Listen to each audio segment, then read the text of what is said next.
Hello and welcome. So let's just create a multi-language translator. So in this application, we will be giving input string as in English language, and that should be able to translate in a couple of languages.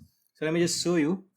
So this is the final output. So as you can see here we need to input our message. So we can see here from drop down, we have 5 languages to translate our string into. And this is the button. So if you click on this button, you would see the translated version of this input string would come here.